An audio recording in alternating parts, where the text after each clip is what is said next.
conferencia de prensa no se escucha nada. ¿Sí? Del sector técnico del Consejo de Seguridad Nacional. Muy buenas tardes, representantes de los medios de comunicación. Al hablar de seguridad, no puede haber impunidad de por medio. La presencia de las fuerzas federales, así como el escalamiento en sus capacidades operativas y de inteligencia, han permitido la captura de líderes y operadores criminales, el debilitamiento sistemático de los distintos grupos delictivos se mantiene con firmeza como un componente de la Estrategia Nacional de Seguridad.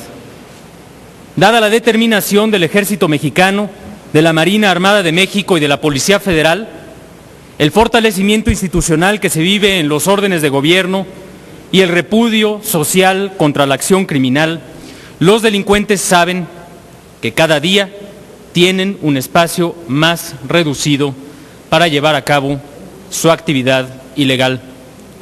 Saben que por más que traten de esconderse, la autoridad los detendrá y presentará su rostro y su nombre ante la sociedad y la justicia. En las semanas recientes se han mantenido el ritmo de detenciones de alto nivel en las distintas organizaciones delictivas.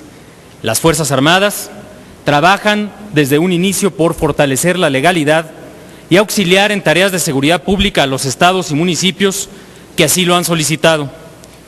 Quiero destacar algunas de las detenciones de alto perfil más recientes que subrayan estos hechos. El Ejército Mexicano detuvo el pasado 12 de mayo en Zapopan, Jalisco, a Martín Beltrán Coronel, alias El Águila, quien es señalado como líder del grupo delictivo Coronel Villarreal, que pretendía sustituir a Ignacio Nacho Coronel, rama integrante de la Organización Criminal del Pacífico. Este criminal ocupaba un lugar en la estructura delictiva cercano al de Ismael Zambada García, alias El Mayo, y Juan José Esparragosa Moreno, alias El Azul. Asimismo, en esa fecha se detuvieron por parte de elementos de la Secretaría de Defensa Nacional, en un operativo sorpresa en Montemorelos, Nuevo León, a José Ángel Trujillo García, alias El Choche, quien se indica es el principal operador de la organización criminal del Golfo en el municipio de General Terán, Nuevo León. Adicionalmente, la Secretaría de Marina Armada de México capturó el pasado 15 de abril en Tepic, Nayarit, a Bruno García Arreola, alias El Gato, tras varios días de realizar trabajo de inteligencia e intercambio de información con personal de los Estados Unidos y de diversas agencias nacionales. El asegurado contaba con una orden de detención provisional con fines de extradición a Estados Unidos por delitos contra la salud, por distribución de drogas, tráfico de armas y lavado de dinero, desde agosto del 2003 para las organizaciones criminales de Tijuana y del Pacífico. La Procuraduría General de la República lo consideraba un delincuente de alta peligrosidad. Por otra parte, labores de inteligencia y operación de la Policía Federal permitieron la localización y detención de los presuntos responsables de la privación ilegal de la libertad y homicidio de 7 personas en Temisco, Morelos, entre quienes se encontraba Juan Francisco Sicilia.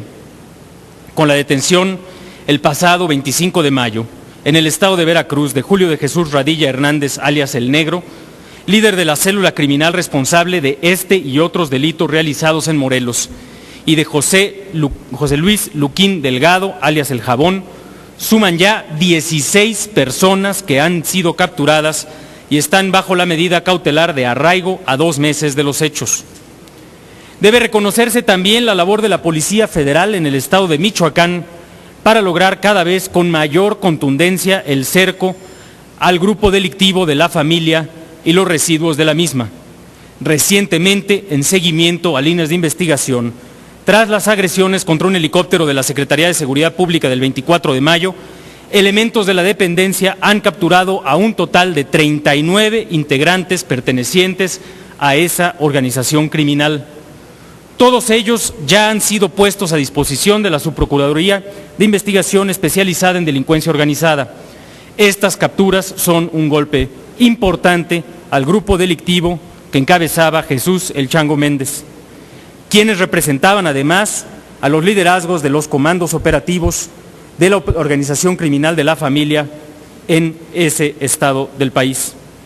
Adicionalmente, el 28 de mayo en el estado de Quintana Roo, elementos de la Policía Federal detuvieron a 10 integrantes de la organización delictiva de los Zetas, presuntamente vinculados con los delitos de extorsión, privación ilegal de la libertad y venta de droga.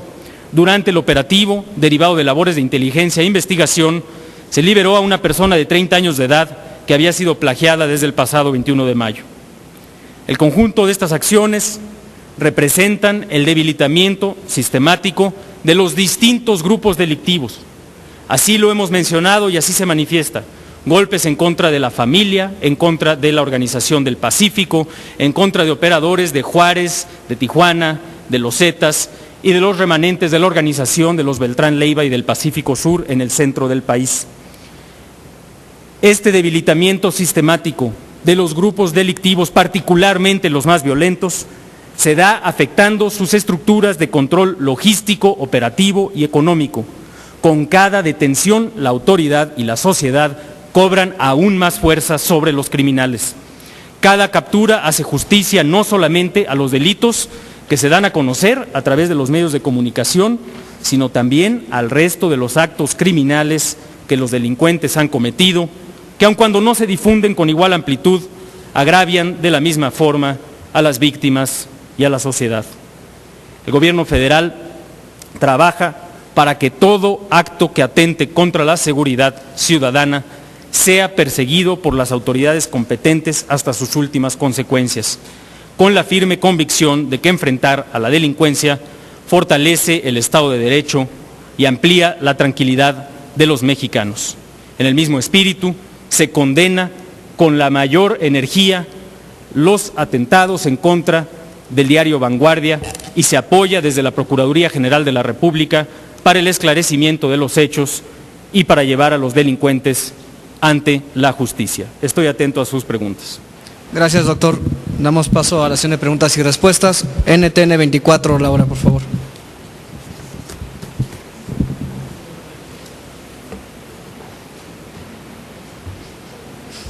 Gracias.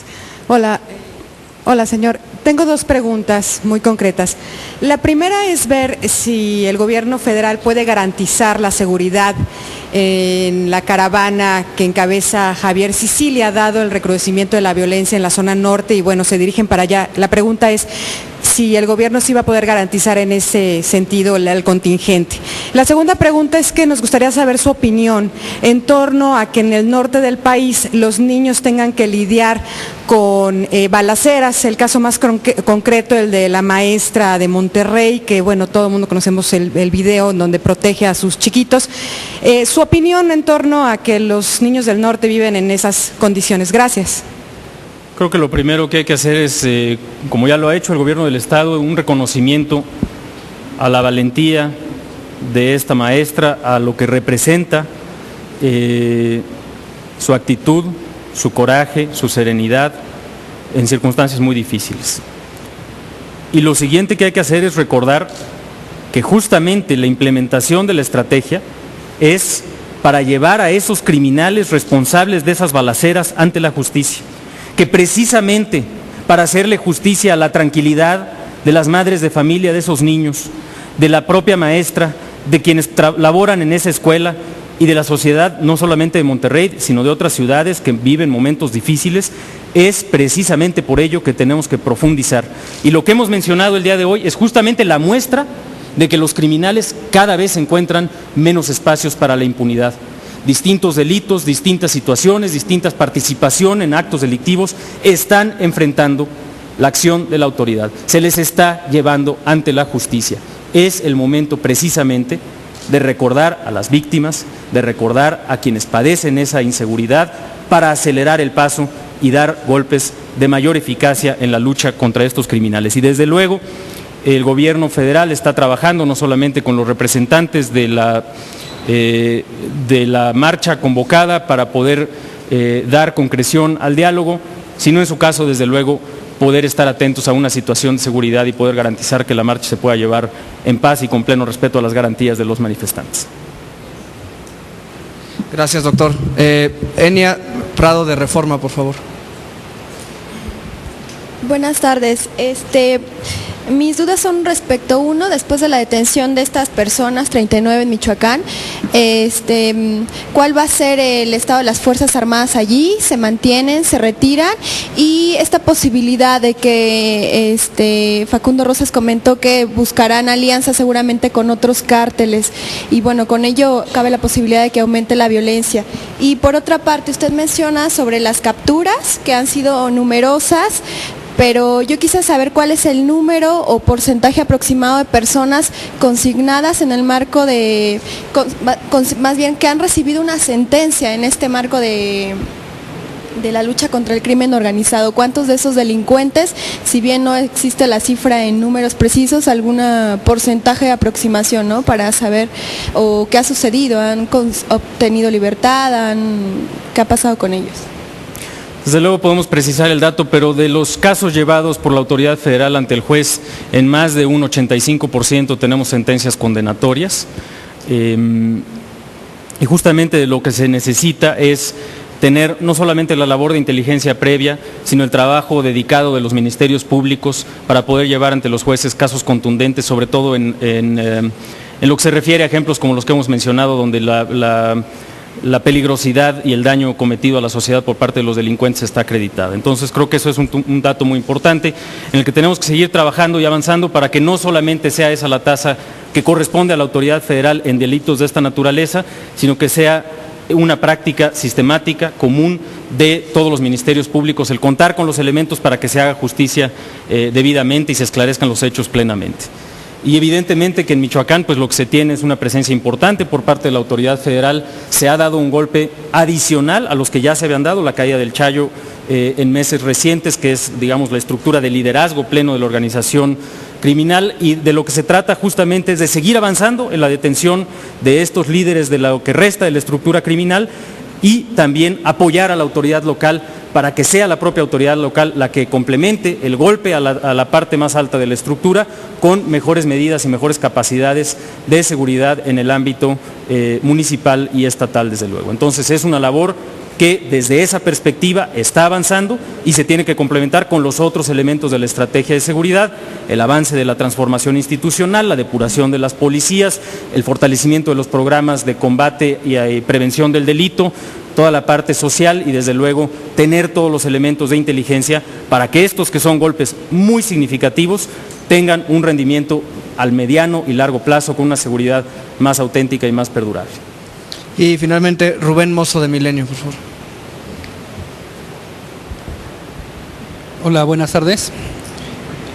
Para preguntarle, hace una semana la Agencia de Noticias Argentinas dio a conocer una información que incluso respecto a ello decían que se lo había confirmado la misma DEA, de que Joaquín El Chapo Guzmán, el líder del cártel de Sinaloa, estuvo viviendo durante un año en Argentina hasta que escapó hacia Europa. Que las autoridades de México tienen alguna información al respecto, han tenido comunicación con gente de Estados Unidos, de Argentina, sobre este tema.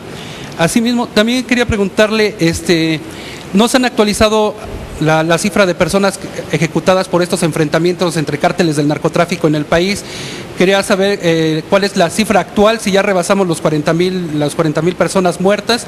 Y por último, si nos puede confirmar si hay una división también al interior del cártel de Sinaloa, de acuerdo a los trabajos que realiza el gobierno federal en inteligencia, y que son los que propiciaron la matanza y la localización de fosas clandestinas en Durango. Si me puede confirmar eso, por favor. Bien, respecto a la última pregunta, la investigación específica del caso lo está llevando la Procuraduría del Estado, por lo que no quisiera adelantar yo conclusiones en el esclarecimiento de los hechos. Lo que es un hecho es que las organizaciones criminales son inherentemente inestables.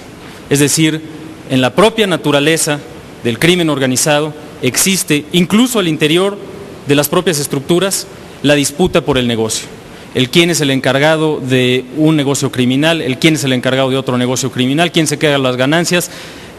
Siendo criminales, viviendo en ese ambiente, hay una lógica de que las disputas se resuelven con violencia.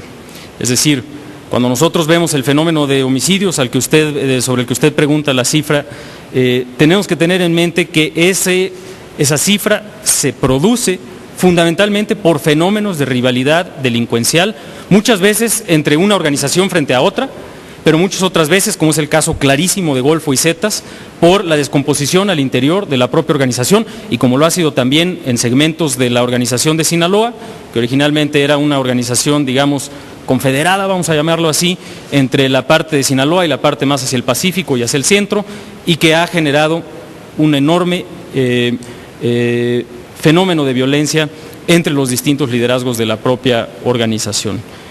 Estamos trabajando en el seguimiento de los datos y en su momento se dará una actualización correspondiente. Ahí lo que debemos de subrayar es que tenemos esa información, es importante poderla seguir verificando, la metodología es pública y en su momento se podrá contar con información más actualizada y no tengo ahorita ninguna información en relación con el reporte de la Agencia de Noticias Argentina al que usted hace referencia. Muchas gracias. Buenas tardes. Muchas gracias, muy buenas tardes, con su permiso.